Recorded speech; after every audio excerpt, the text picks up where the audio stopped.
Narrativas compartilhadas, tenho o prazer de continuar ouvindo o professor Paulo Edson, tá? Que agora vai começar contando sobre a experiência dele, né, na Rússia, e que acaba produzindo o livro Crônicas do Cáucaso. E depois vem mais coisas aí. Este é o nosso quarto bloco e último, tá bem? Então, mais para nós nos localizarmos. Com a palavra, querido Paulo Edson. Tudo bem, Roberto. Então, aí depois, bem, eu parei no doutorado, conversamos sobre Anchieta. Eu assisti um documentário, Roberto, chamado Três Espaços da Melancolia. É um documentário finlandês e que só focalizava, dava uma atenção especial às crianças que estavam, de certa forma, envolvidas com a guerra da Chechênia. Eles mostravam no primeiro, são três espaços, né? Três espaços da melancolia. As crianças, os órfãos, que já desde pequenininho já vão sendo treinados na Rússia a serem soldados, acompanham o orfanato, o dia muito puxado que eles têm durante a preparação, já desde pequenininhos eles vão se transformando em soldadinhos e serão adultos soldados, né? E russos. Órfãos da guerra da Chechênia, as crianças que perderam pais, e o terceiro espaço é o local em que as crianças conseguiram ser resgatadas por uma senhora chamada a Anjo de Grozny, a Anja de Grozny. Ela salvava as crianças dos escombros e levavam para esse refúgio na Ingushétia, na República vizinha. Eu, particularmente, eu conhecia a história da Chechênia só de manchetes, acho que como todos nós aqui no Brasil, é um lugar muito remoto para a gente conhecer. Eu falei, poxa, merece uma investigação, principalmente que não tinha nada em língua portuguesa. Aí eu quis estimular um pouco minha veia jornalística. Eu quis escrever algo menos acadêmico, mais jornalístico. E aconteceu as coincidências, né? De novo, as coincidências do universo, de novo, conspirando. A Uniso recebeu uma aluna pelo intercâmbio da Universidade de Voronezh, na Rússia. E tanto é que o intercâmbio foi selado entre a Uniso e a estatal de Voronezh por causa da aluna. Ela queria continuar o estudo dela, os estudos superiores, ela tinha se casado com um brasileiro, por sinal esse brasileiro é um ex-aluno meu do Mailask, ela se casou com ele e ela veio morar aqui. E a Uniso, para poder formalizar, aí para a Uniso seria vantagem, e a Universidade da Rússia também seria vantagem, uma universidade espetacular, formalizou o convênio em 2009. E era a época que eu já tinha assistido, eu falei, poxa, eu queria pesquisar tanto a Rússia. Aí eu conversei, acho que era o Fiol, talvez, o reitor. Não lembro quem que era o reitor na época, em 2010, acho que foi um pouco depois. 2010, 2011, eu acho que foi. Eu não lembro. Bem, eu lembro, olha, eu gostaria muito de passar um tempo como professor lá em Voronezh. Bem, para deixar a história curta. Bem, acabei indo para Voronezh, foi uma experiência espetacular. Eu estava já na metade do livro, apesar de eu estar ainda no Voronezh, está no meio do caminho entre Moscou e a Chechênia. Eu queria chegar até Grozny também, para continuar escrevendo o livro e contar como começou essa guerra separatista, né, a Chechênia. Tem até na internet mesmo, tem um vídeo que tem uma entrevista para o Fernando Negrão, tem toda a história com detalhes da guerra, né, dentro daquele Uniso Comunidade, tem o canal do YouTube, está toda a minha entrevista lá, que lá dá para entender melhor a guerra, né. Mas foi muito interessante essa experiência de ficar lecionando russo, lecionando para os russos e, em contrapartida, eu ganhei um curso intensivo de russo à tarde. Eu lecionava de manhã e eu tinha o curso de 3 horas todo dia na universidade. Foi uma experiência, foi talvez uma das experiências mais emocionantes da minha vida, por estar numa cultura diferente. Eles nunca tinham recebido um professor sul-americano na universidade. Todo dia eu dava aula sobre o Brasil, né, sobre a história do Brasil, foi um colega meu, Maurício Micheletti, também era professor na época do MBA na Uniso, né? E nós fizemos uns laços muito bons com os alunos, com os professores, e para minha pesquisa era fundamental eu ver essa versão e qual é a visão que eles tinham do conflito, né, na Rússia, né? Entre a Rússia e a Chechênia. foi uma coisa muito interessante. As pessoas da minha idade, que eram jovens na época, em 90 e poucos, 95, quando começou a guerra, né? Eles não gostam de falar hoje, é um tabu falar sobre a Chechênia. Agora, os jovens, eles são super abertos. Os nossos alunos, só que eles são abertos, mas eles desconhecem, é muito interessante, eles desconhecem muito o que aconteceu lá. Então, no livro Crônicas do Cáucaso, eu fiz uma pesquisa muito intensa de outra bibliografia que só tinha em inglês, a maioria era em inglês, algumas coisas russas também, muita coisa de internet, porque foi a primeira guerra que foi uma primeira guerra que teve a cobertura mediática de todas as guerras, foi a primeira, que começou o VHS a ser popularizado, as câmeras VHS, então tinha muita filmagem da guerra, isso 94, 95, estava no comecinho de ser popular ter um VHS, né? O próprio sistema de celular também. Então, ela foi muito bem documentada ao redor do mundo, mas aqui, por exemplo, pela distância geográfica mesmo, né? A gente desconhecia, de manchetes em revistas, em jornais, né? Então, eu fiquei muito contente de poder produzir esse material sobre a guerra, as guerras, né? Foram 2 guerras, né? Lá, e poder estar junto com os russos, ouvir a versão deles também, né? O que eu consegui de ouvir, e entender a Rússia, né? Isso é o principal. E eu adorei Moscou, fiquei por uns dias em Moscou, mas que eu gostei mesmo que eu fiquei em Voronezh, que é interior.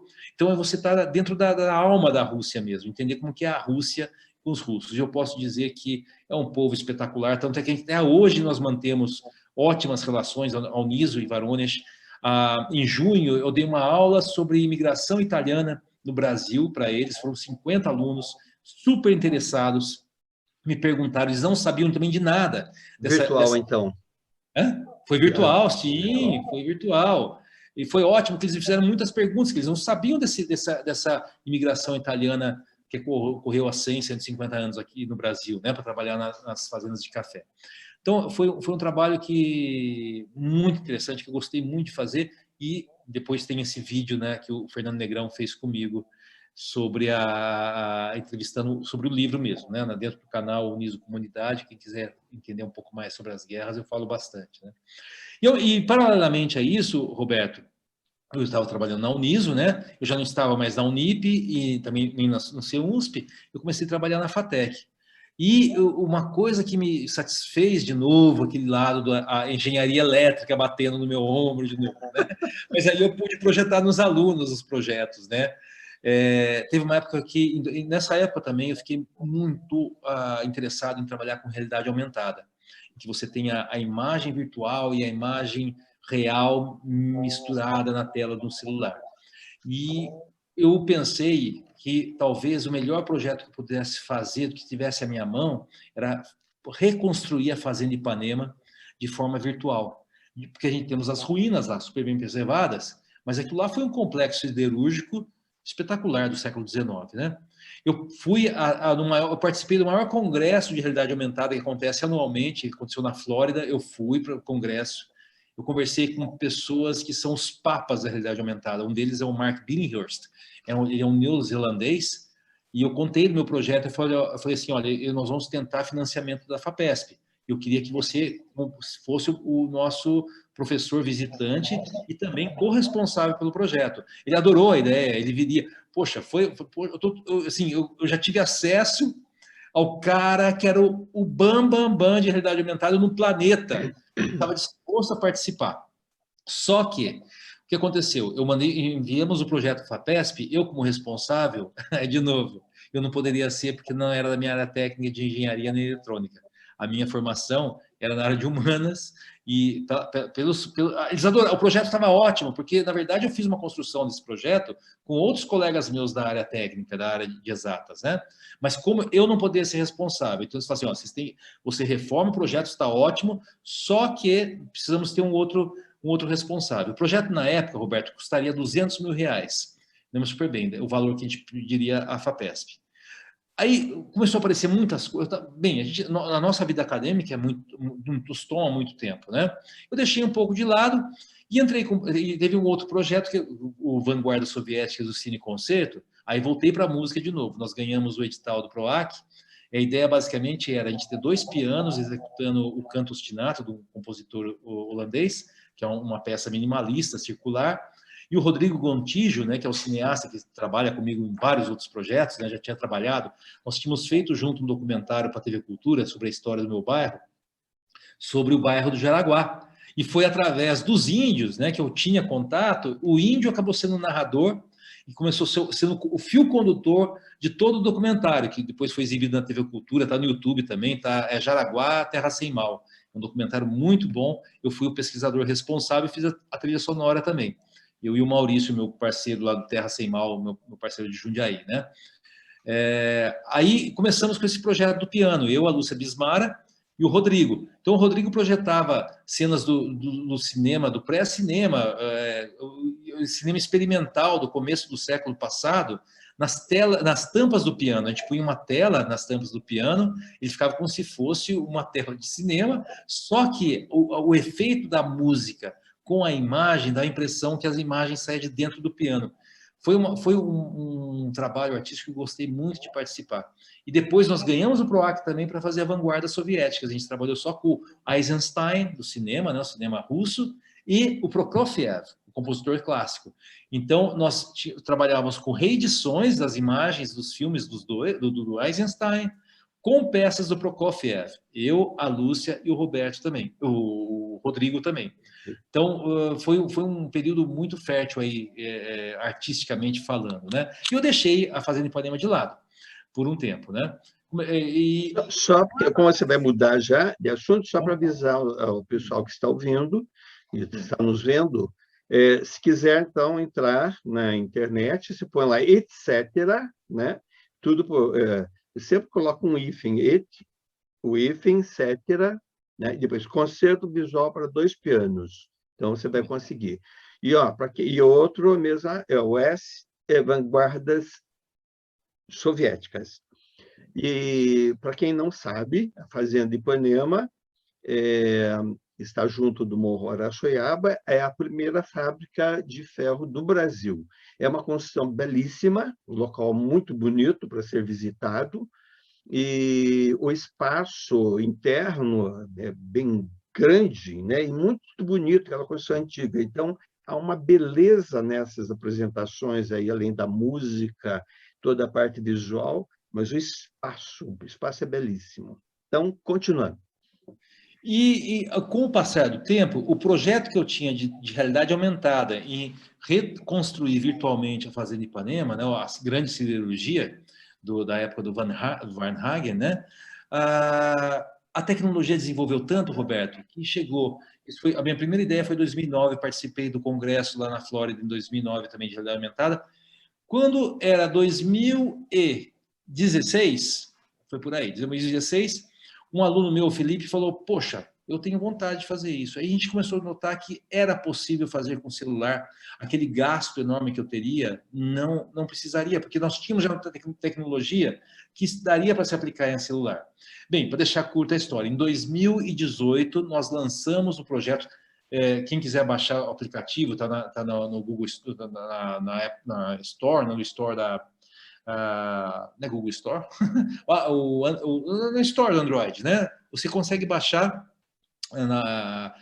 se chama o aplicativo Fábrica de Ferro. Só digitar Fábrica de Ferro, você consegue baixar o aplicativo, você consegue ver a fazenda virtualmente reconstruída, se você estiver em casa, com a realidade virtual, ou se você estiver em loco, lá nas ruínas, você pega o seu celular, você põe em direção, aponta para as ruínas, na tela do seu celular vai aparecer as paredes e todas o maquinário funcionando, né?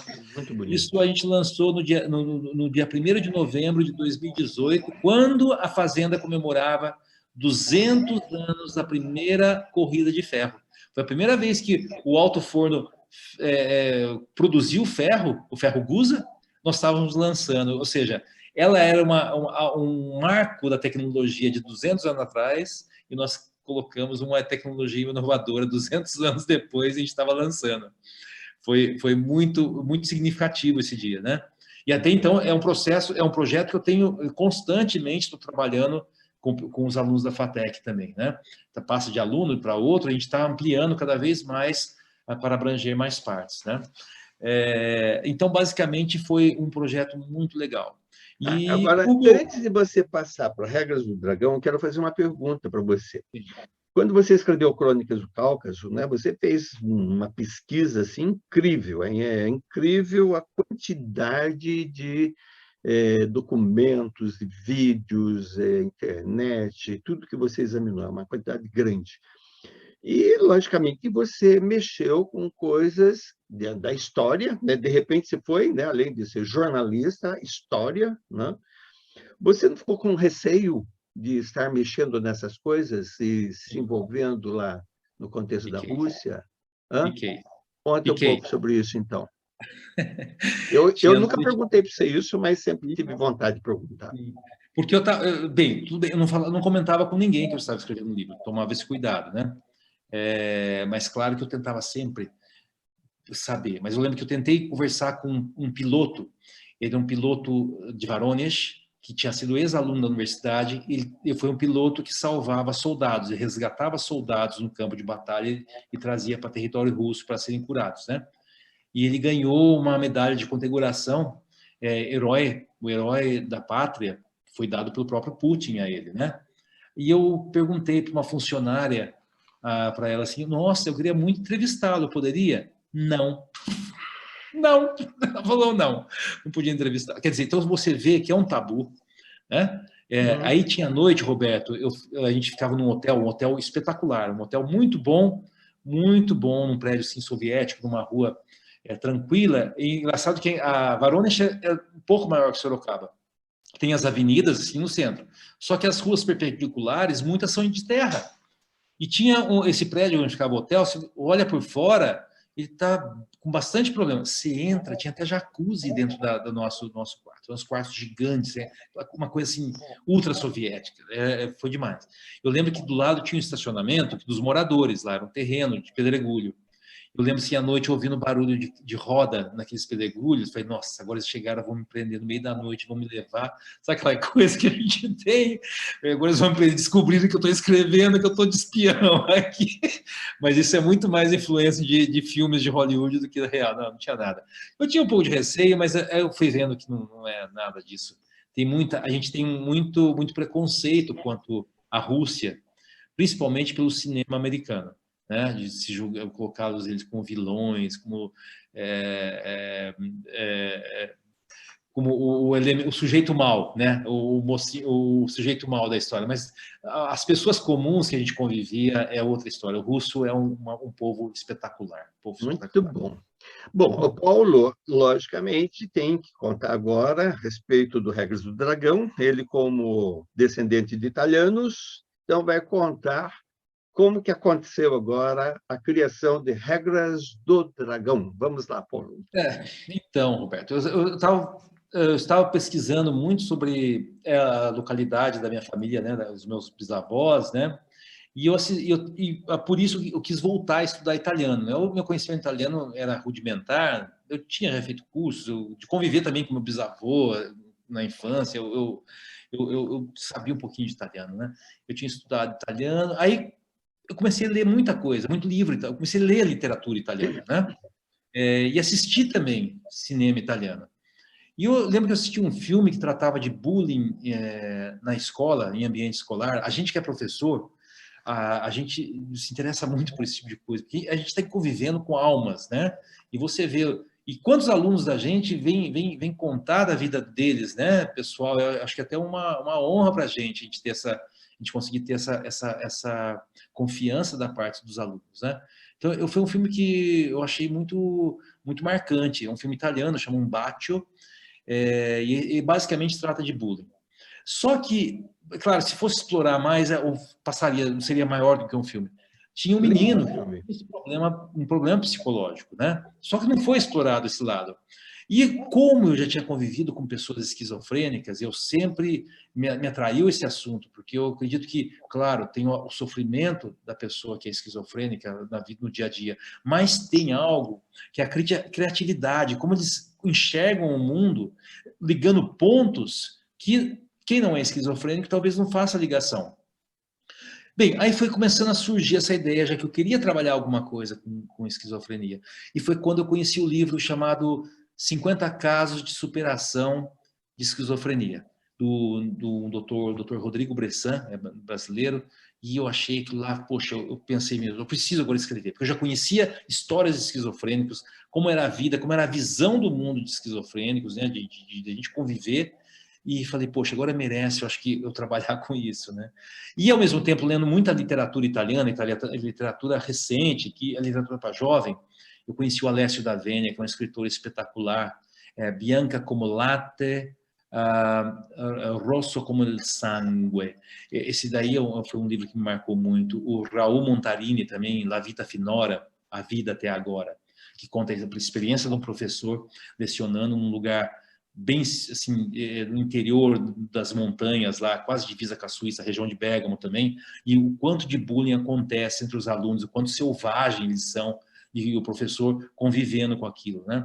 Foram, assim, umas principais influências, né?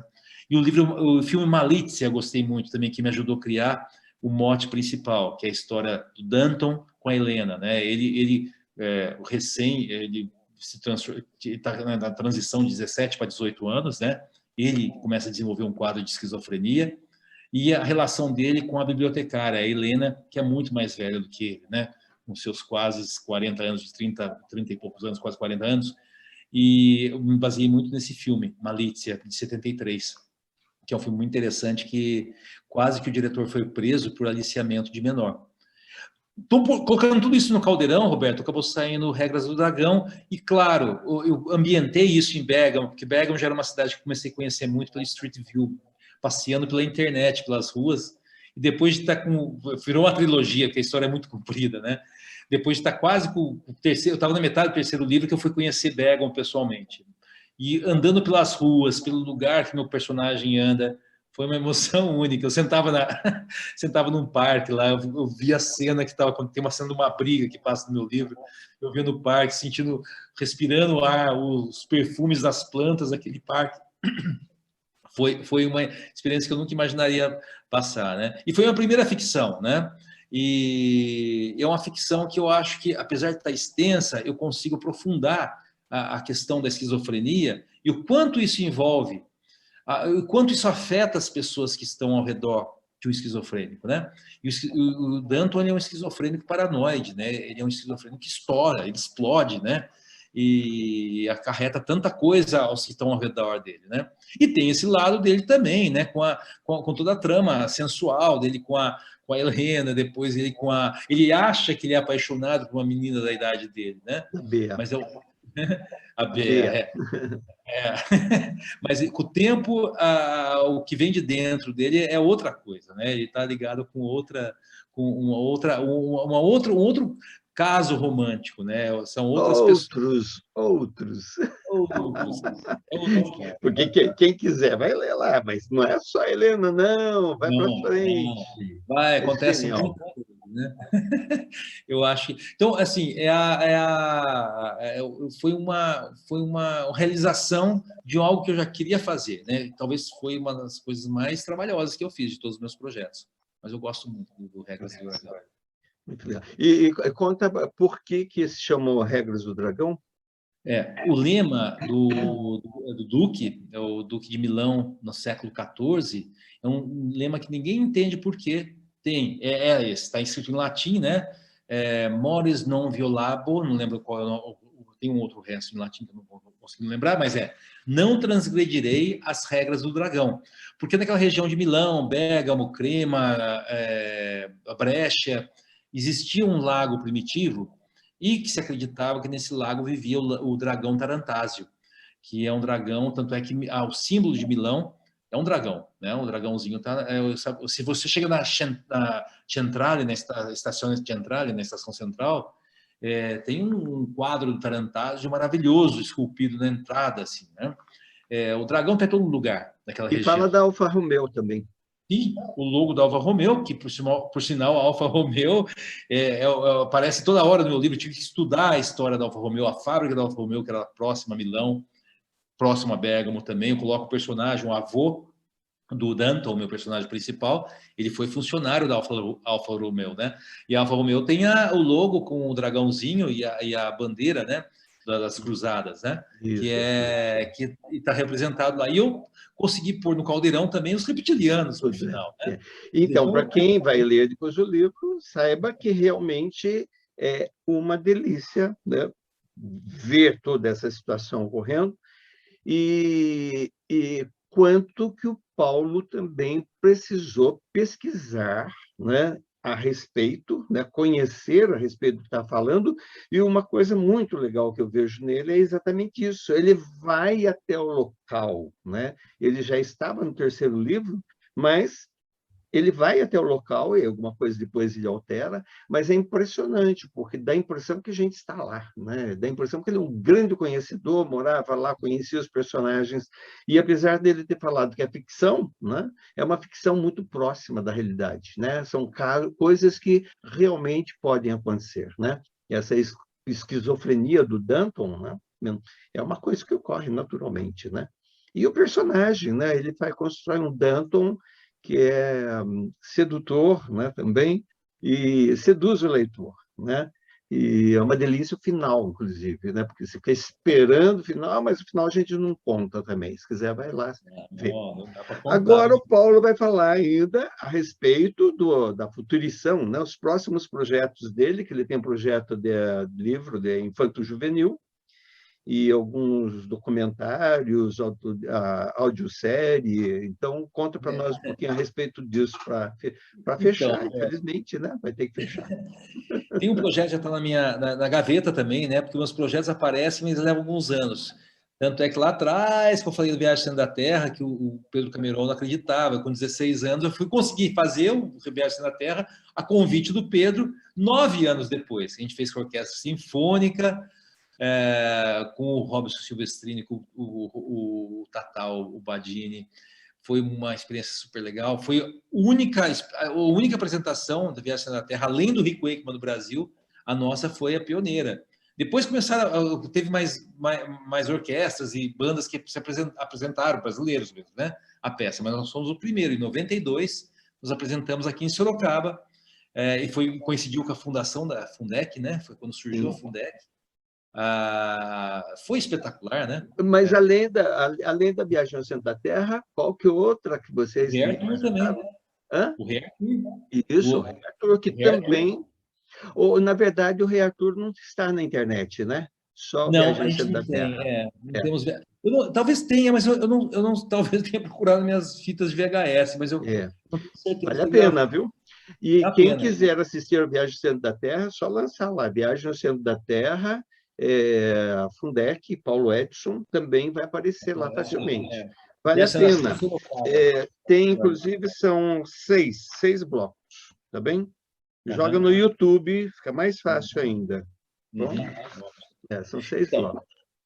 que eu te falei, então tem esses projetos aí engavetados. Eu tenho um que eu quero fazer baseado, inspirado nas Guerras de Canudos, em que eu Sim. quero mesclar eletrônico e maracatu. Eu tenho conversado com meus amigos aí mais próximos, meus músicos mais próximos, né? O Maurício, o Ramon. Eu tive uma conversa muito boa com o Ramon. O Ramon é um ótimo percussionista sorocabano, quase meu vizinho aqui. Nós tomamos um café muito bom esses dias, conversamos. O Fábio Goya também é um parceirão aí de música de tanto tempo. Eu tenho sorte, de novo, a palavra sorte apareceu várias vezes. Eu tenho sorte de estar sempre cercado de pessoas espetaculares, Roberto, que acreditam. Não sou sozinho. Tudo isso que eu fiz, eu sempre tive cercado de pessoas que me ajudaram muito, né? Da impressão que eu faço, mas não é eu. Eu tenho uma sorte de estar com as pessoas certas, na hora certas, com as cabeças certas, com as ideias certas. Tudo que eu fiz até agora, se não fosse quem me cerca, eu não teria conseguido fazer, porque tem muita Mas, gente... na verdade, é a sua energia que atrai, né? Isso daí não é gratuito, é a sua maneira de ser e chegar nas pessoas, e essa sua motivação que faz com que tudo isso aconteça, né? Então, basicamente é isso. Eu quero mesclar, eu tenho a ideia de texturas sonoras para a gente fazer um próximo álbum aí. Vai ser uma continuação do Terra Sem Mal, né? Um segundo Terra Sem Mal, na verdade, porque a essência somos nós ainda, os mesmos músicos, né? Esse é um deles. O outro, isso também já faz um tempo que eu quero. Tem um alemão, Kurt Unkel, que ele conviveu no comecinho do século passado com os indígenas de Bauru, da tribo Araribá.